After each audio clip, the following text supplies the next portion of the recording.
नमस्कार दोस्तों, स्वागत है आप सभी का किसान बुलेटिन में और मैं हूं आपके साथ पारुल यादव। चलिए नजर डालते हैं किसान बुलेटिन में आज की बड़ी हेडलाइंस पर। उत्तर प्रदेश के किसानों के लिए सरकार ने किए कई बड़े काम, विधानसभा में राज्यपाल आनंदीबेन ने दी जानकारी। देश में लोगों के बीच बढ़ रही है गोबर से बने उत्पादों की लोकप्रियता, अब शोरूम में बिकेंगे गोबर से बने प्रोडक्ट्स। तापमान में आई बढ़ोतरी से बढ़ी किसानों की चिंता, सरकार ने निगरानी के लिए गठित की कमेटी। देखिए ग्रीन टीवी यूट्यूब पर भी, बस सब्सक्राइब करें और बेल आइकन दबाएं। यूपी की राज्यपाल आनंदीबेन ने विधानमंडल के दोनों सदनों को संबोधित करते हुए वित्त वर्ष 2022 से 23 में योगी सरकार की उपलब्धियों का उल्लेख किया है।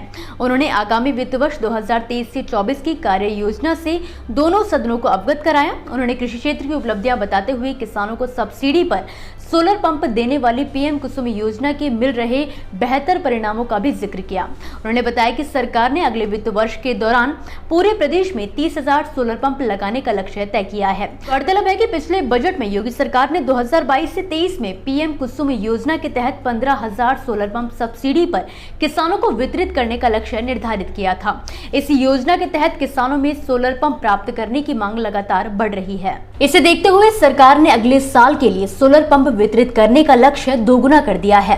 राज्यपाल ने कृषि संबंधी अन्य उपलब्धियों का जिक्र करते हुए कहा कि इस साल अंतर्राष्ट्रीय मिलेट्स वर्ष के मद्देनजर यूपी में सरकार ने मिलेट्स पुनरुद्धार कार्यक्रम लागू किया है।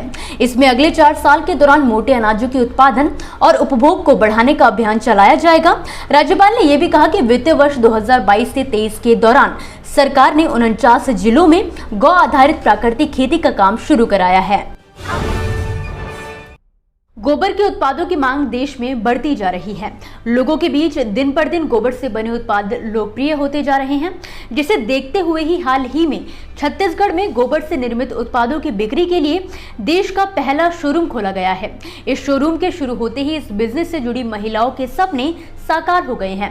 वहीं इससे महिलाओं की इनकम में भी इजाफा हुआ है। खास बात यह है कि इस बिजनेस को बढ़ाने में महिलाओं को राज्य सरकार का भी सहयोग मिल रहा है। छत्तीसगढ़ जनसंपर्क के मुताबिक अंबिकापुर की महिलाओं ने नया बिजनेस आइडिया अपनाते हुए गोबर से निर्मित उत्पादों की बिक्री के लिए अंबिकापुर में एक्सक्लूसिव शोरूम शुरू किया है। इसे गोधन एम्पोरियम का नाम दिया गया है। इस एम्पोरियम में वर्मी कंपोस्ट के साथ साथ गौ कास्ट, अगरबत्ती, कंडे और गोबर से निर्मित पेंट की बिक्री की जा रही है। अंबिकापुर शहर के मुख्य चौराहे पर पिछले 3 साल से ये एम्पोरियम सफलतापूर्वक संचालित है। इस एम्पोरियम के संचालन का जिम्मा महिलाओं के हाथों में है। गोधन एम्पोरियम में काम करने वाली महिलाओं को अब तक लगभग 12 लाख से ज्यादा की आमदनी हुई है और गोबर के उत्पादों की लोकप्रियता को देखते हुए यहाँ और भी बिक्री बढ़ने की संभावना है। फरवरी खत्म भी नहीं हुआ कि इस साल गर्मी का प्रकोप तेजी से बढ़ने लगा है, जिसे देखते हुए किसानों की चिंता भी बढ़ने लगी है। किसानों को डर है कि कहीं पिछले साल की ही तरह इस बार भी गर्मी की वजह से रबी की फसल प्रभावित ना हो जाए। जबकि कृषि विशेषज्ञों का कहना है कि अगर तापमान में यूं ही बढ़ोतरी जारी रही तो गेहूं की पैदावार भी कम हो सकती है, साथ ही उसकी क्वालिटी पर भी इसका असर पड़ सकता है। इसी बीच खबर है कि सरकार ने गेहूं की फसल पर तापमान में बढ़ोतरी के प्रभावों की निगरानी के लिए एक समिति का गठन किया है। ये समिति सूक्ष्म सिंचाई को अपनाने के लिए किसानों को परामर्श जारी करेगी। आपको बता दें कि हाल ही में राष्ट्रीय फसल पूर्वानुमान केंद्र ने एक अनुमान जारी कर कहा है कि मध्य प्रदेश को छोड़कर प्रमुख गेहूं उत्पादक क्षेत्रों में अधिकतम तापमान फरवरी के पहले सप्ताह के दौरान पिछले 7 वर्षों में औसत से ज्यादा था। यहां तक कि मौसम विभाग ने भी अगले 2 से 3 दिनों में गुजरात, जम्मू, हिमाचल प्रदेश और उत्तराखंड में तापमान सामान्य से अधिक रहने का अनुमान जताया है। और इसी बीच सरकार द्वारा ये कदम उठाया गया है ताकि किसानों को होने वाले नुकसान को कम किया जा सके।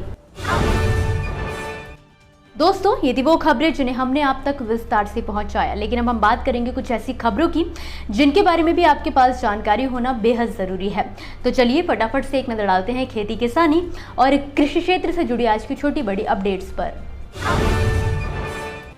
गुजरात के किसान प्याज की गिरती कीमतों की वजह से आर्थिक संकट में आ गए हैं। अपनी फसल को बेचने के लिए किसानों को काफी ज्यादा इंतजार करना पड़ रहा है। तो वहीं भावनगर में कृषि मंडी के बाहर प्याज बेचने आए किसानों को मंडी में एंट्री के लिए ही इंतजार करना पड़ा, क्योंकि मंडी के बाहर 4 से 5 किलोमीटर लंबी लाइन लगी हुई है। बावजूद इसके बाजार में व्यापारी प्याज के लिए 7.5 रुपए से लेकर 9 रुपए प्रति किलो की पेशकश कर रहे हैं।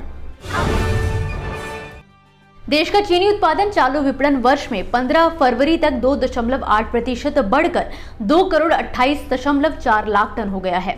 चीनी उद्योग के प्रमुख निकाय इस्मा ने इस बात की जानकारी दी है। आपको बता दें कि दुनिया में चीनी के एक प्रमुख उत्पादक देश भारत में चीनी का उत्पादन पिछले विपणन वर्ष की समान अवधि के दौरान 2,22.2 लाख टन का हुआ था। मुजफ्फरपुर की पहचान शाही लीची ने हाल ही में एक उपलब्धि दर्ज कराई है, जिसके मुताबिक अब भारतीय डाक विभाग ने मुजफ्फरपुर की शाही लीची पर डाक टिकट जारी कर दिया है। 15 फरवरी को नई दिल्ली के डाक विभाग के कार्यालय में आयोजित समारोह में लीची की तस्वीर वाला डाक टिकट जारी किया गया है। राजस्थान में लोगों को रोजगार उपलब्ध करवाने के लिए राज्य सरकार ने बजट में 5,000 डेयरी बूथ खोलने की घोषणा की थी और जल्द ही इस घोषणा पर अमल लाया जा रहा है। बीते सोमवार यानी कि 20 फरवरी को गोपालन विभाग के शासन सचिव कृष्ण कुणाल ने कहा है कि मुख्यमंत्री अशोक गहलोत की ओर से बजट में 5,000 नए डेयरी बूथ खोलने की घोषणा के लिए कार्य योजना बनाई जा रही है और जल्द ही ये 5,000 डेयरी खोली जाएंगी। अमूल के बाद अब मदर डेयरी ने आम आदमी को एक बड़ा झटका दिया है। देश की दूसरी बड़ी दूध सप्लाई करने वाली कंपनी मदर डेयरी ने दूध के दाम में बढ़ोतरी कर दी है, जिसके तहत मदर डेयरी की तरफ से दूध के दाम में 1 रुपए की बढ़ोतरी की गई है।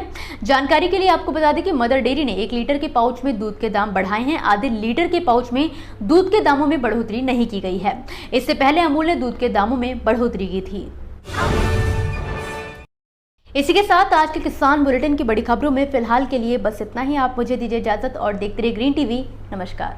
देखिए ग्रीन टीवी YouTube पर भी, बस सब्सक्राइब करें और बेल आइकन दबाएं।